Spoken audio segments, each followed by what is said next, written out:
नमस्कार और स्वागत करता हूं आपका हमारे जो वेबिनार इकोनॉमी मार्केट और इन्वेस्टमेंट के ऊपर जो हम धन की बात के नाम से करवा रहे हैं। तो हर महीने हम ये करते हैं और इस महीने का एडिशन है ये नवंबर महीने का। तो शुरू करते हैं इकोनॉमी के ऊपर, वर्ल्ड इकोनॉमी के ऊपर ध्यान देते हैं। तो ये है प्री कोविड वाली स्थिति वर्ल्ड में। ये जानना बहुत ज़रूरी है क्योंकि आज जो स्थिति हो रही है मार्केट के अंदर उसका इसके साथ बहुत क्लोज संबंध है। क्यों? क्योंकि वर्ल्ड में 2018 में एकदम से डाउन ट्रेंड आप देख रहे हैं, ब्लू लाइन नीचे गिर रहा था क्योंकि एक तरफ पॉलिसी का टाइटनिंग चल रहा था और दूसरी तरफ ट्रेड की टेंशन भी बढ़ रहे थे। ट्रंप ने जो टैरिफ वॉर की शुरुआत करी थी चीन के साथ, तो उसके बाद जो माहौल बन रहा था 2019 में आप देख रहे हैं कि पॉलिसी का ईजिंग हो रहा था और ट्रेड की टेंशन भी ईज हो रही थी जैसे ही ट्रंप इलेक्शन के नजदीक आ रहे थे। तो ऐसी हालत में वर्ल्ड बैंक ने 3.5% का एक बाउंस बैक वर्ल्ड की जीडीपी ग्रोथ में प्रेडिक्ट किया था और ऐसी एक माहौल में कोविड महामारी आके लगी, राइट। तो नेचुरली मेडिकल होने के कारण इसका तो असर लॉकडाउन के जरिए उन्होंने कंट्रोल करने की कोशिश की, बट लॉकडाउन का असर इकोनॉमी के ऊपर भी आ गया क्योंकि डिमांड उसके कारण कोलैप्स हो गई थी। तो इंडिया में इसमें शामिल है बहुत जबरदस्त लॉकडाउन और फिर उसके बाद जो ईजिंग की प्रोग्राम चालू हुई है ये भी मार्केट नोट कर रही है कि लॉकडाउन की ईजिंग तो अभी मानते हैं कि एक second wave of infection Europe में आ रही है, तो वो एक रिस्क फैक्टर बन रही है। मगर ओवरऑल वर्ल्ड में इस महामारी को हमने कंट्रोल कर लिया है और वैक्सीन हर रोज आप देख रहे हैं कि कोई ना कोई देश से कह रहे हैं कि हमारे पास वैक्सीन 90% 95% एफिशिएंसी में आ रहा है, फाइनल स्टेज टेस्टिंग में है, तो अप्रूवल मिल जाएगी। तो अगले 3-4-6 महीने में वैक्सीन आके इस महामारी के बाहर हम निकलने की एक होप रख सकते हैं, राइट। तो पूरी वर्ल्ड में यही हालत है। तो इसके साथ मेडिकल कंट्रोल के साथ लॉकडाउन के जरिए गवर्नमेंटों ने 3 तरह के एक्शंस लिए थे। एक था रेट कट का एक्शन। देखिए यहाँ पर 2008 वाली क्राइसिस जो ग्लोबल फाइनेंशियल क्राइसिस थी उससे आज करीबन 100 बेसिस पॉइंट यानी 1% और भी नीचे गिरा दिया है रेट को। तो मैसिव रेट कट से बहुत सस्ता पैसा मार्केट में फैलने की कोशिश की है थ्रू द सेंट्रल बैंक।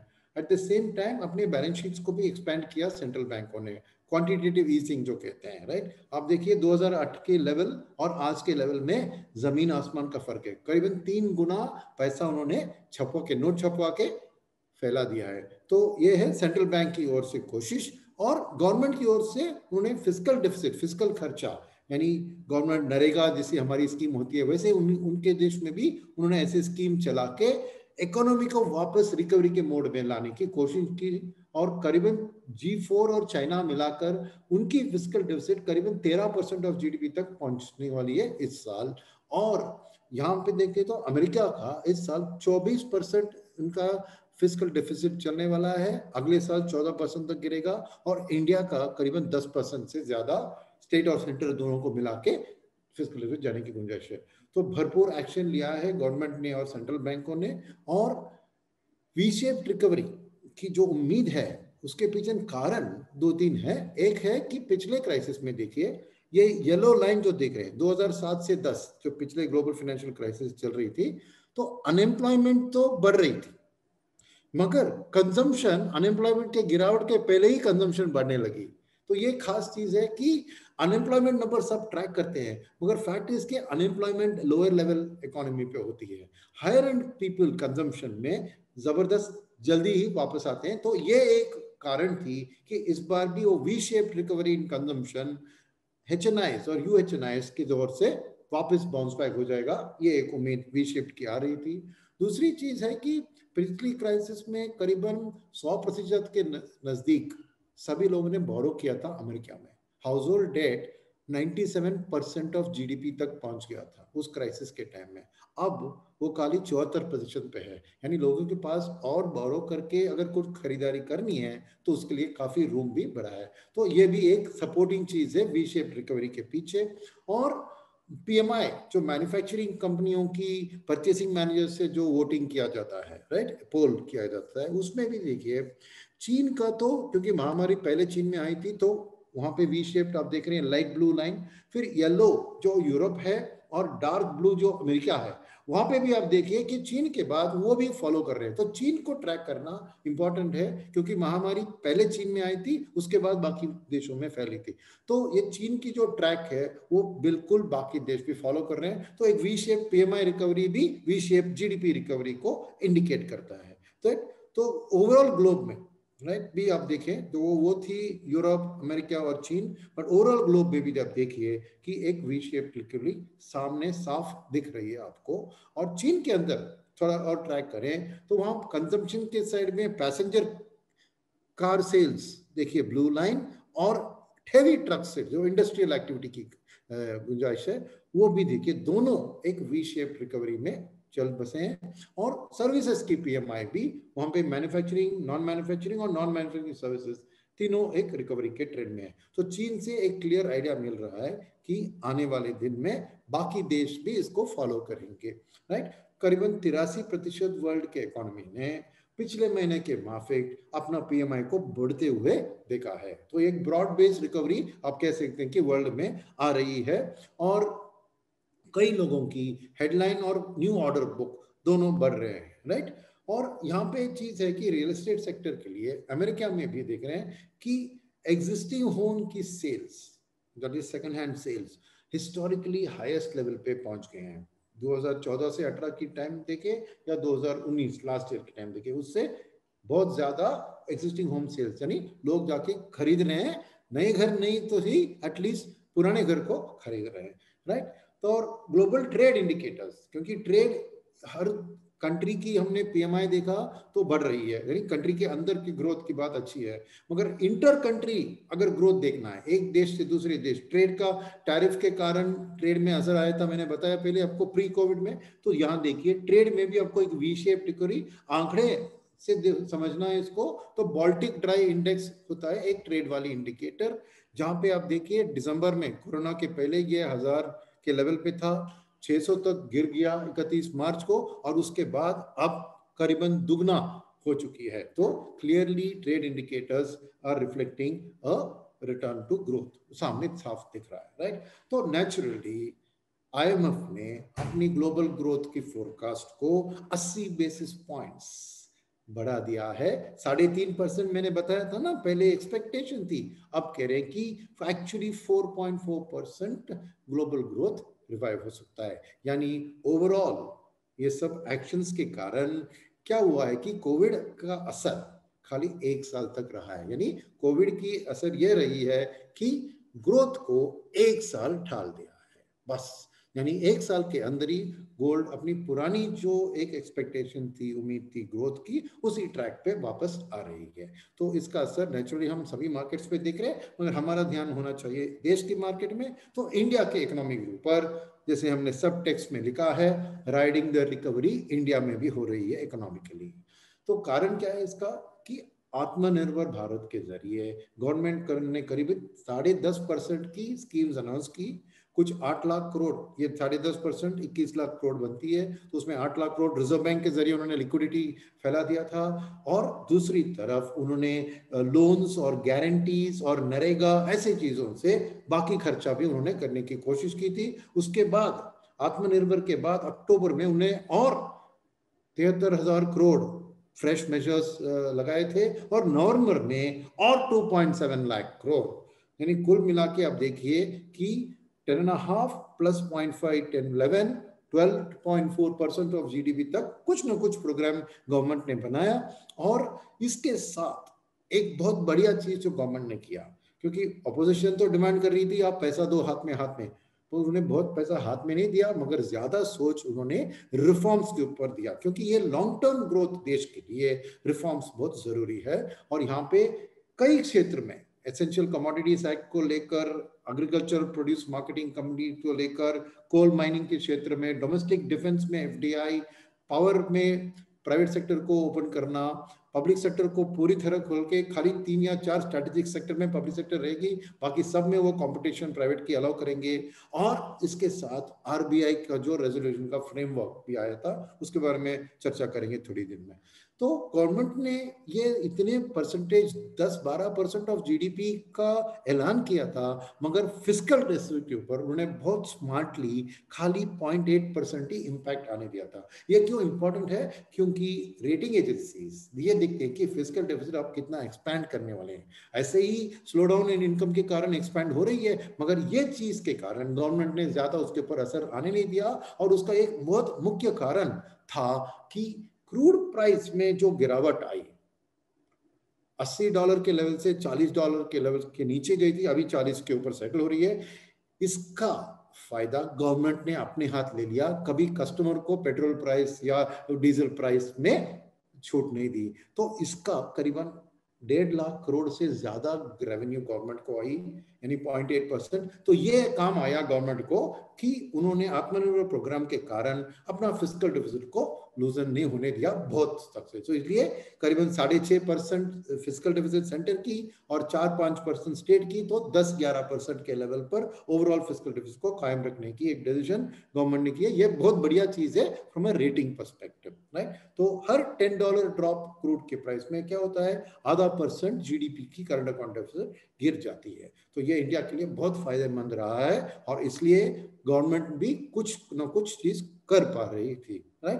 तो ये इसका असर दूसरी चीजों में रुपी के ऊपर भी स्टेबिलिटी लाई है, क्योंकि करंट अकाउंट जो सरप्लस में चली गई थी उसके कारण देखिए नॉर्मली इंडियन करेंसी का weakening difference in interest rate के जरिए होना चाहिए। तो अमेरिका का इंटरेस्ट रेट करीबन 1% से 15 बेसिस पॉइंट नीचे है और हमारा 6% से 10 बेसिस पॉइंट नीचे है, यानी 6 महीने से 5% ही हमारी लॉन्ग टर्म रुपी की डिप्रिसिएशन की फोर्स है।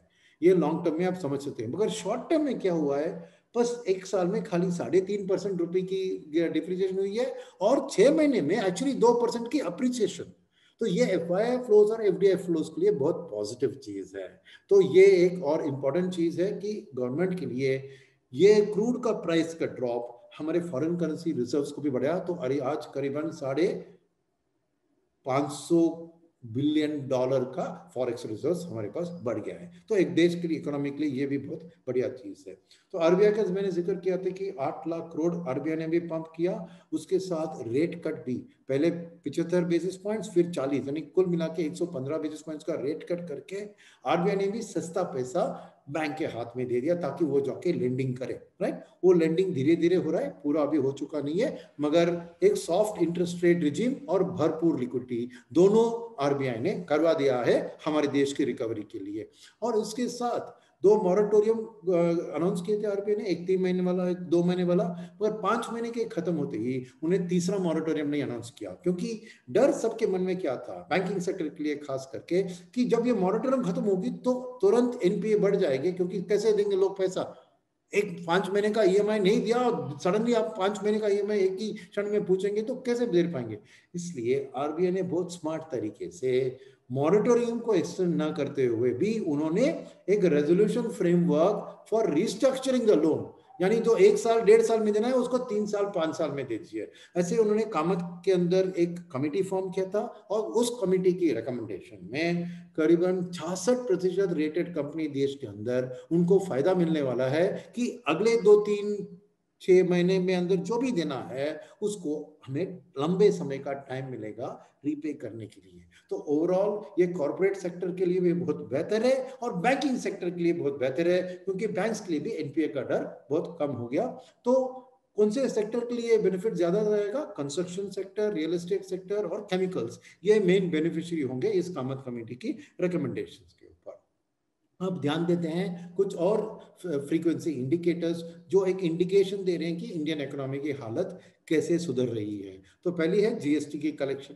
देखिए महामारी के कारण एकदम से गिरावट 33,000 करोड़ तक गिर गया था, अभी वापस धीरे धीरे बढ़ के वी शेप दिख रहा है आपको, 10% की ग्रोथ मंथ ऑन मंथ दिखा के आज 1 लाख करोड़ वापस पार कर गया है। तो ये बहुत बेहतर एक चीज हुआ है कि जीएसटी कलेक्शंस की बाउंस बैक, यानी गवर्नमेंट की रेवेन्यूज में एक अच्छा चलान। तो इसके साथ स्टेट्स के अंदर भी देखिए थोड़ा फर्क है, राजस्थान, उड़ीसा, हरियाणा में बहुत बेहतर जीएसटी कलेक्शन हुआ है, वैराज कर्नाटक, दिल्ली, महाराष्ट्र में उतना ज्यादा नहीं हुआ है। तो ये फर्क जो है इसको भी आने वाले दिन में हम थोड़ी इवन आउट होते देखेंगे, तो शायद 1 लाख करोड़ से 1.25 लाख करोड़ भी बढ़ सकता है जीएसटी का कलेक्शन। राइट। बाकी रिकवरी ट्रेंड्स देखे, जीएसटी तो हमने देख लिया, एक्सपोर्ट्स देखे, टू व्हीलर सेल्स देखे, पावर की डिमांड देखे या रेल फ्रेट, सब में आपको एक तरह की वी शेप की रिकवरी सामने साफ दिख रही है, राइट। और ई वे बिल जिसके जरिए गवर्नमेंट खरीदारी करती है, राइट, उसकी रन रेट में भी दिखे एक जनरल वी शेप रिकवरी दिख रही है। और पीएमआई, सर्विसेज की पीएमआई, मैन्युफैक्चरिंग पीएमआई, दोनों बहुत भयंकर गिरावट के बाद सर्विसेज की बहुत गिरी थी, बट आज कितना सुपर बाउंस बैक होके दोनों आज 50 को पार कर लिए। तो 50 को पार करने से एक इकोनॉमी रिसेशन से ग्रोथ पाथ में आ गई, ये आप साफ साफ समझ सकते हैं, राइट। और टोल, क्योंकि फ्रेट की एक मूवमेंट होती है ना टोल वेज के थ्रू, वहां पे भी देखिए एक वी शेप रिकवरी दिख रही है। इलेक्ट्रिसिटी कंजम्पशन में भी रिकवरी दिख रही है। और टेलीविजन की एडवर्टाइजिंग, अभी आईपीएल भी आया था ना, तो उसके कारण देखिए टीवी की एड्स में कैसे एक शार्प रिकवरी आप सामने दिख रहा है। तो फ्रेट के ऊपर थोड़ा ध्यान देते हैं, तो फ्रेट में बल्क में कौन सी कमोडिटीज बिकती हैं और ट्रांसपोर्ट होती है, सीमेंट होता है, स्टील होता है, कोल होता है, फर्टिलाइजर होता है। तो ये दिग्गज कमोडिटी जो है उसका सभी क्षेत्र में एक वी शेप रिकवरी सामने आपको दिख रहा है। तो ओवरऑल फ्रेट भी ऐसा ही है। और यहां देखिए सितंबर में देखें तो करीबन 111% की पिकअप है ट्रेन में फ्रेट का कलेक्शन प्रीवियस मंथ के कंपेरिजन। तो स्टील में 118%, कोल में 110%, फर्टिलाइजर में 111 और सीमेंट में 119% आपको रिकवरी दिख रही है। तो freight movement reflect continued recovery in the next month also, right. And unemployment की बात करें तो एक स्पाइक जो हुई थी अप्रैल मई में बिकॉज ऑफ द लॉकडाउन, उससे अभी गिर के अभी अनएम्प्लॉयमेंट करीबन प्री कोविड की लेवल जो थी उसी के ऊपर पहुंच गई है, रूरल इंडिया में भी और अर्बन इंडिया में भी।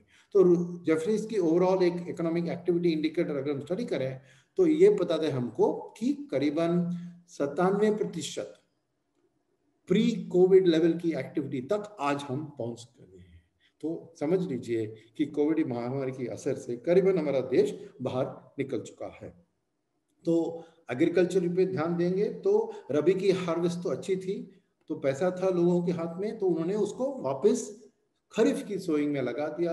तो फर्टिलाइजर का डिमांड भी बढ़ा, तो खरीफ की सोइंग भी देखिए हर हफ्ते बढ़कर इनफैक्ट आज इस महीने में देखें तो पिछले 7 साल में सबसे हाईएस्ट लेवल खरीफ की सोइंग प्रोग्रेस हो गई है।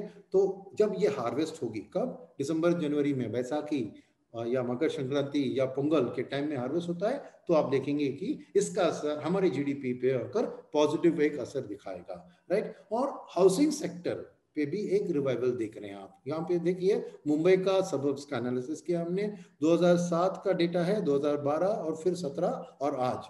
तो इसमें खास चीज क्या है कि ओवरऑल एक कॉम्बिनेशन में देखे तो ईएमआई टू इनकम, यानी हर व्यक्ति के इनकम में ईएमआई कितना कंट्रीब्यूट होता है एक घर खरीदने में, वो 51% में थी 2007 में।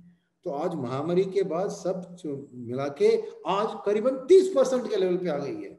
यानी एक घर खरीदने का इम्पैक्ट एक व्यक्ति के तनख्वाह के अंदर आधे से एकदम 1/3 पे गिर गया है। तो हाउसिंग के लिए ये बहुत बढ़िया चीज है। वैसे ही प्रॉपर्टी प्राइस का भी इनकम से जो मल्टीप्लायर होता था, तो एक एनुअल इनकम में 6 गुना था प्रॉपर्टी जो खरीदने की एक इच्छा होती है उसका कॉस्ट, आज वो 4 गुना में गिर गया। यानी हाउसेस बहुत अफोर्डेबल बन गए हैं। तो ये हाउसिंग के लिए महाराष्ट्र में स्टैंप ड्यूटी भी उन्होंने कटवा दिया था, तो नेचुरली ये हाउसिंग सेक्टर के लिए बहुत बढ़िया है। यहाँ पे भी जैसे अमेरिका में हमने एक स्लाइड देखा था, यहाँ पे भी initial demand second hand housing पे दिख रहा है, क्योंकि सरप्लस बहुत पड़ी हुई है हाउसेस, और एग्जिस्टिंग जो 3-4 घर खरीद लेते हैं वो अपना तीसरा या चौथा घर को बेच रहे हैं। तो इनिशियल एक्टिविटी आपको सेकेंड हैंड में दिखेगा, उसके बाद धीरे धीरे आपको एग्जिस्टिंग न्यू हाउसेस जो है ऑलरेडी बन चुके हैं उनके ऊपर असर दिखेगा। उसके बाद ही आप एक नया कंस्ट्रक्शन एक्टिविटी की शुरुआत एक्सपेक्ट करते हैं, बट ये ट्रेंड जारी रहेगा अगले साल, 1.5 साल, 2 साल के लिए जरूर। तो इसको सपोर्ट करने वाली चीज यह है कि लोग घर खरीदते हैं फिर रेंट में देते हैं ना, तो ये टैक्स का जो ब्रेक मिलता है उनको इंटरेस्ट रेट में, और रेंट की जो यील्ड मिलती है उसका डिफरेंस देखिए अभी कितना कम हो गया। पहले 7% का डिफरेंस था, यानी housing loan rate minus the rental income yield, आज वो डिफरेंस खाली 3% है। यानी आप लोन लेके घर खरीद के रेंट देके आपकी तनख्वाह या दूसरी इनकम से आपको खाली 3% का इन्वेस्टमेंट करना है जो आपको कैपिटल अप्रिसिएशन में कवर हो जाएगा। तो एक घर खरीदने के लिए आज सभी स्थिति एकदम सी सपोर्टिव है, तो डेफिनेटली हाउसिंग सेक्टर के लिए आप देखेंगे कि डिमांड जबरदस्त आने वाले दिन में बढ़ सकता है। तो ओवरऑल अभी आते हैं कि रेटिंग, क्योंकि अभी बजट नजदीक आ रही है तो ये रेटिंग एक बहुत बड़ी चीज हो जाएगी। और रेटिंग में क्या हुआ है कि जैसे मैंने बताया आत्मनिर्भर प्रोग्राम के अंदर गवर्नमेंट ने ज्यादा फिस्कल डिफिसिट को बढ़ाने नहीं दिया, फिर जीएसटी कलेक्शन भी आज बढ़ रही है, फिर तीसरी चीज उन्होंने रिफॉर्म्स में इंट्रोड्यूस कर दिया। तो ओवरऑल आज एक्सपेक्टेशन है कि एक या दो आउटलुक ने उन्होंने नेगेटिव किया, किसी ने डाउनग्रेड कर दिया, बस बात बन गई। अब इससे आगे और एक रेटिंग डाउनग्रेड हम नहीं एक्सपेक्ट कर रहे हैं। तो ये आपको साफ दिखता है हमारी एफडीआई फ्लोज और एफआईआई फ्लोज के अंदर। तो वो एक चीज याद रखिए कि ये गवर्नमेंट ने बहुत स्मार्ट तरीके से अपना जो बोरोइंग प्रोग्राम मैनेज कर दिया है। At the same time risk जो बनती है इन्फेक्शन की, राइट, एक सेकेंड वेव यूरोप में देख रहे हैं, तो इंडिया में भी क्या हो सकता है। तो फर्स्ट ऑफ ऑल हमने कंट्रोल करके ओवरऑल डेली न्यू केसेस में भयंकर गिरावट, सितंबर में इसका पीक हुआ था, देख रहे हैं अब गिरावट हो रही है। At the same time fatality rate भी देखिए, रिकवरी रेट भी बढ़ रही है और फेटालिटी रेट भी गिर रही है। तो ओवरऑल माहौल पॉजिटिव है, मगर 3-4 क्षेत्र में, 3-4 स्टेट्स में आप देख रहे हैं कि एक सेकेंड वेव की एक रिस्क आ रही है। तो ध्यान से उसको ट्रैक कीजिए कि वो एक रिस्क फैक्टर हो सकता है आने वाले दिन की इकोनॉमिक ग्रोथ में, राइट। तो नेचुरली अब जीडीपी ऊपर समरी पे आए हम, तो पहले क्वार्टर फाइनेंशियल ईयर में देखा आपने 24% तो नेगेटिव जीडीपी आ गई। उसके अगले क्वार्टर में हम एक्सपेक्ट करेंगे 9 से 10% नेगेटिव ही रहेगी, मगर इस अक्टूबर नवंबर दिसंबर क्वार्टर में हम करीबन उसको खाली 1.5% लॉस आते हुए देख रहे हैं। और अगले क्वार्टर, क्योंकि खरीफ की हार्वेस्ट की प्रोडक्शन अगली जीडीपी की प्रोडक्शन आ जाएगी, तो वो जीडीपी को सपोर्ट करते हुए इस फाइनल क्वार्टर जनवरी फरवरी मार्च में हम एक्चुअली पॉजिटिव जीडीपी ग्रोथ की एक्सपेक्टेशन रख रहे हैं। तो वी शेप रिकवरी साफ साफ आपको सामने दिख रहा है। तो शॉर्ट टर्म नेक्स्ट ईयर के आउटलुक धीरे धीरे स्थिति बदलती हुई दिख रही है, मगर क्योंकि पैसा जो इंडिया में आता है, एफडीआई या एफआई पैसा, वो खाली शॉर्ट टर्म के लिए नहीं आता है, एक लॉन्गर टर्म के लिए पैसा आता है। तो खाली ये शॉर्ट टर्म वी शेप के ऊपर डिपेंड करते हुए पैसा नहीं आ रहा है। मीडियम टर्म आउटलुक में जो स्ट्रक्चरल पॉजिटिव्स इंडिया के सामने हैं, वो भी एक कारण है कि फॉरेनर्स पैसा लगा रहे हैं। तो एक ध्यान उसके ऊपर दे देते हैं कि क्या मीडियम के लिए पॉजिटिव आउटलुक, क्योंकि पहले की हमने अपना टैक्स रेट नई कंपनियों के लिए 35% से आधा कर लिया है 17%। तो वर्ल्ड की सभी स्टेट के कंपैरिजन में आज चीपेस्ट टैक्स रेट है, तो वो बहुत बड़ी positive. Second, ease of doing business, infrastructure, public sector में डिसइन्वेस्टमेंट, फिर opening up the public sector, फिर एफडीआई का जो रूल्स है, ये सब चीज, फिर लैंड रिफॉर्म्स और लेबर रिफॉर्म्स, ये सब हमने जो चीज किया है उसके कारण हमारी ease of doing business ranking करीबन 80 रैंक बढ़ गई है। और रिसेंटली जो रिफॉर्म्स लिया है उसके कारण आने वाले दिन में भी देखेंगे इसमें और भी बढ़त आ सकती है। तो ये एक अच्छी चीज है अपने स्ट्रक्चरली हमारे लॉन्ग टर्म ग्रोथ के लिए, क्योंकि फॉरेनर्स निवेश करने के लिए तैयार होंगे हमारे देश में, राइट। तो इसलिए आप देख रहे हैं कि ग्रॉस एफडीआई फ्लोज कंटिन्यूअसली साल के ऊपर साल बढ़ते बढ़ते बढ़ते आज करीबन $70 बिलियन के लेवल पे पहुंच चुकी है। तो ये एफडीआई पिछले 3-4 साल में ज्यादातर आपको इंटरनेट स्टार्टअप जैसे पेटीएम ऐसी कंपनियों में आ गई है, स्विगी, जोमेटो, मगर आने वाले दिन में इसका एक शिफ्ट मैन्युफैक्चरिंग में, क्योंकि गवर्नमेंट ने भी पीएलआई स्कीम सब अनाउंस किया है, इलेक्ट्रॉनिक्स में किया है, केमिकल्स में किया है, तो मैन्युफैक्चरिंग कारखाने बनाने में आ जाएंगी। तो ओवरऑल इकोनॉमी के लिए और भी एक अच्छा बूस्ट देने की होप रख सकते हैं इस एफडीआई फ्लोज के कारण, राइट। तो सपोर्ट इसको दे रहा है कि चीन में जो हो रहा है, चीन में जो, क्योंकि महामारी का ब्लेम कोई दे रहे हैं, ओवर डिपेंडेंस ऑन चाइना भी हो गया था, तो 44% लोग जो चीन में कारखाने ऑलरेडी उधर कुछ मैन्युफैक्चरिंग कर रहे हैं, उन्होंने कह दिया कि हम बाहर यानी चाइना +1 हम अपना फैक्ट्री लगाएंगे। और इसमें जो पूरी तरह रिलोकेट करने वाले उनकी भी आशंका बढ़ गई है। तो चाइना से ये बहुत बढ़िया अपॉर्चुनिटी है इंडिया के सामने, जो गवर्नमेंट पीएलआई स्कीम्स लॉन्च करते उसको अट्रैक्ट करने की कोशिश कर रहे हैं। इलेक्ट्रॉनिक्स में आपने सुना होगा करीबन 22 कंपनियों ने एप्लीकेशन डाला है इलेक्ट्रॉनिक्स पीएमआई में। तो इसका मेन रीजन और एक चीज जो है वो है चीन की लाल जो लाइन है, डिक्लाइनिंग लेबर पॉपुलेशन है हमारे देश में। अगले 30 साल के लिए लेबर की सप्लाई बढ़ती हुई, तो एक फॉरेनर के लिए लॉन्ग टर्म के लिए इंडिया में कोई लेबर की कमी नहीं रहेगी, ये एक बहुत पॉजिटिव बूस्टर भी है।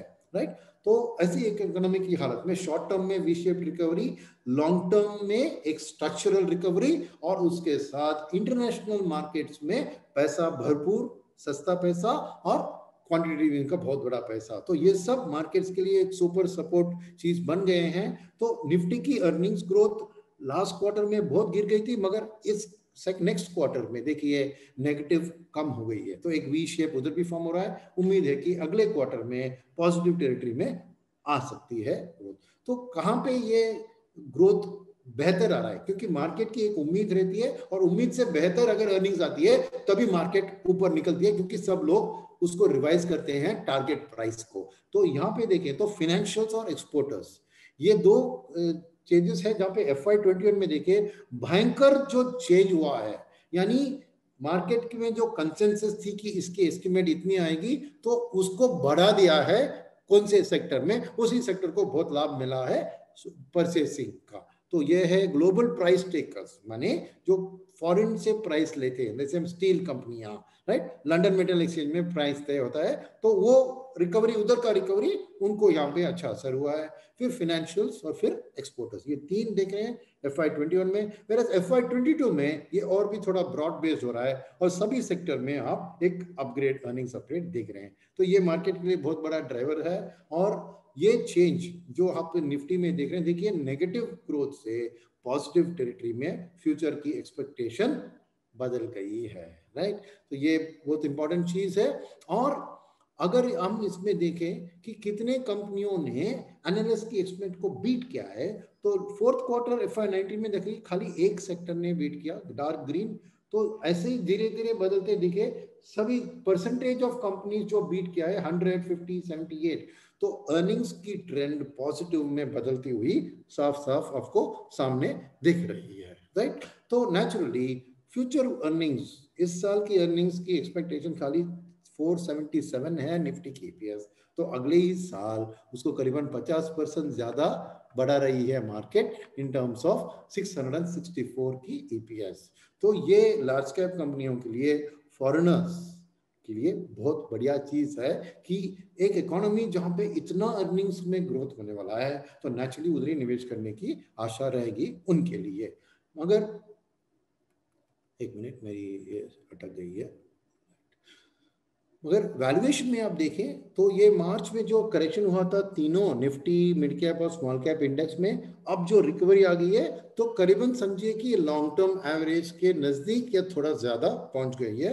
अब एक्चुअल अर्निंग्स अगले क्वार्टर में आएंगे और रिविजन होगा, तब ये वापस लॉन्ग टर्म एवरेज के लाइन में आ सकती है। तो नेचुरली आप एक दिसंबर 17 के टाइम से कंपैरिजन करें तो क्या आपको दिख रहा है सामने कि दिसंबर 17 की मार्केट की पीक में जो पीई रेशियो था 1 ईयर फॉरवर्ड निफ्टी का, आज उससे भी बेहतर बढ़ गया है, यानी 18 पी के करीब था, आज 18.4, यानी 0.6% आपको पी रेशियो एक्सपैंड हो चुकी है। क्यों? क्योंकि फॉरेनर्स निवेश कर रहे हैं, वो डेटा में आपको दिखाता हूं थोड़ी देर में। वेयर मिड कैप इंडेक्स और स्मॉल कैप इंडेक्स में भले ही आपने रिकवरी देखा हो, फिर भी वैल्यूएशन जरिए आज भी वो पीक लेवल तक नजदीक नहीं पहुंची है, क्योंकि जो 24 के लेवल पे थी दिसंबर 2017 में, आज खाली 15.5 पे है मिड कैप इंडेक्स और स्मॉल कैप इंडेक्स। इसलिए आज भी आपको मिड कैप और स्मॉल कैप करीबन 16% की डिस्काउंट में चल रहे हैं निफ्टी के ऑफिस, राइट।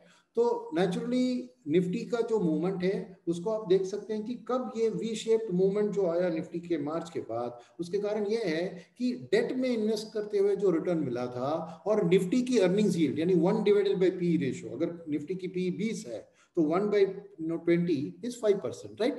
तो ये यील्ड में जो गैप आती है, यानी equity becomes cheaper than debt, तब वापस ऑटोमेटिकली इक्विटी में आके निवेश होता है। यही हालत हो गई थी हमारी इकोनॉमी में मार्च में, इसलिए आपने देखा जबरदस्त रिकवरी हुआ है निफ्टी की लेवल में, राइट।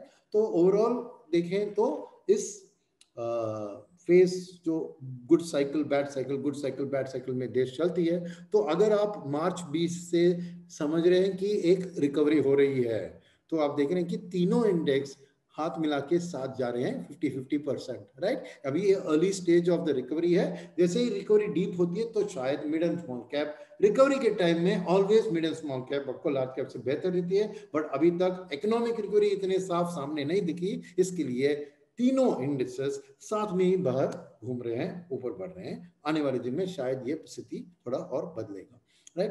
तो यहाँ पे कौन से फ्लोज है जो ड्राइव कर रहे हैं, या लेफ्ट साइड में म्यूचुअल फंड की फ्लोज है जो गिर रही है, वेरस एफआईएस की फ्लोज बढ़ रही है। तो आंकड़े में देखिए कि अप्रैल के बाद, क्योंकि जनवरी फरवरी मार्च में तो आउटफ्लो हुई थी एफआईआई के भी, तो उसके बाद एफआईएस ने करीबन 1,44,000 करोड़ की इन्वेस्टमेंट किया है हमारे देश के मार्केट में, वेरस म्यूचुअल फंड ने 50,000 करोड़ को निकाला है। क्यों निकाला?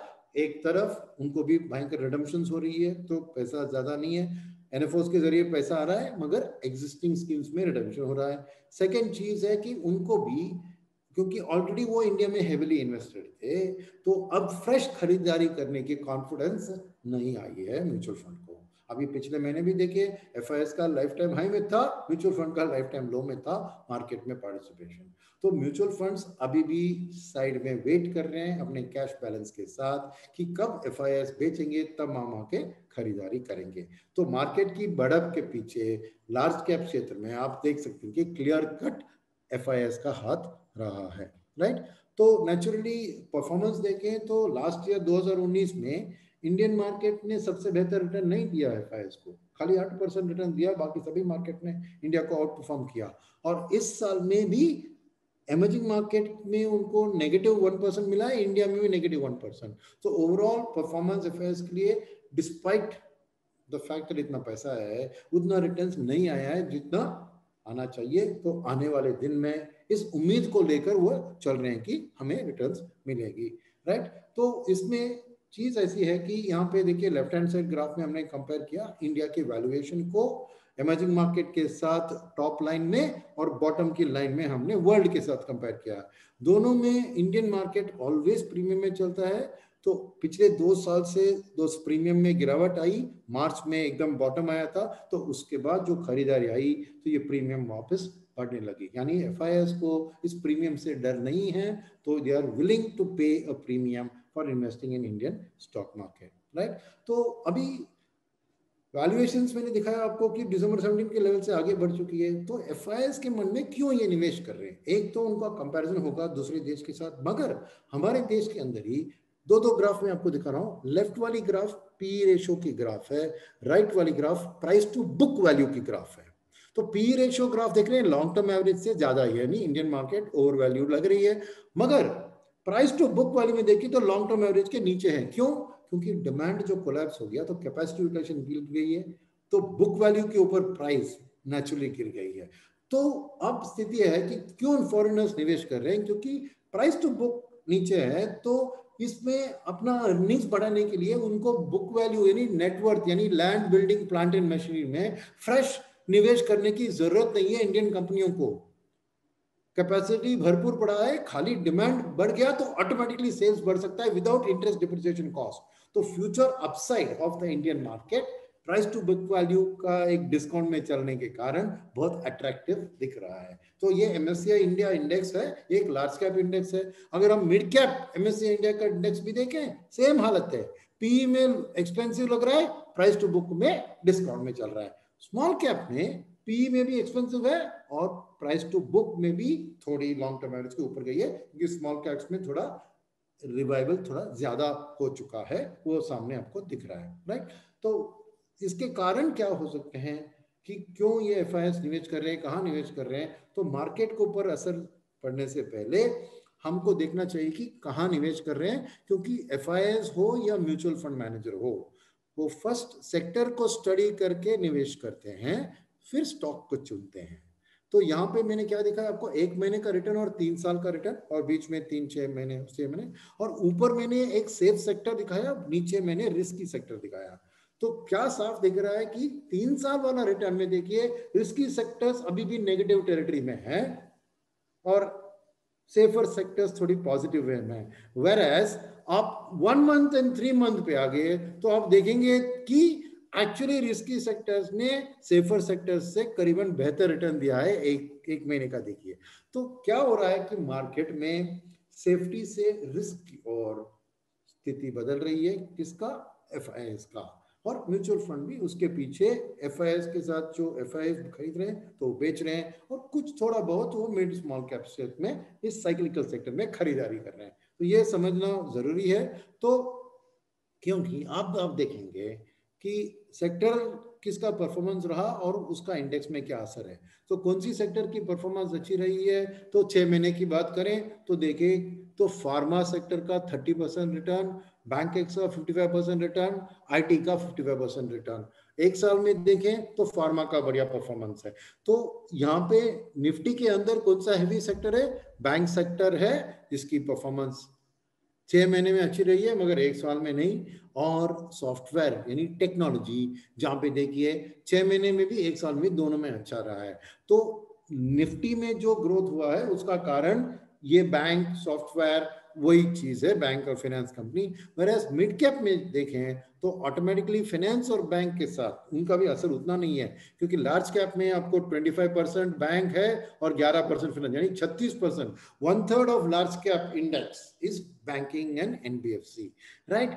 तो उतना असर यहाँ नहीं है। मिड कैप में वो दोनों मिला के खाली 22%, बट फार्मा थर्ड नंबर पे आकर 8%। तो मिड कैप का इंडेक्स का बढ़त के पीछे फार्मा का हाथ है, राइट। यहाँ देख लीजिए फार्मा का एक साल में करीबन 50% रिटर्न, राइट। मेरे स्मॉल कैप में आए तो क्या होता है कि वहां पे फाइनेंस, फार्मा नंबर 1 है।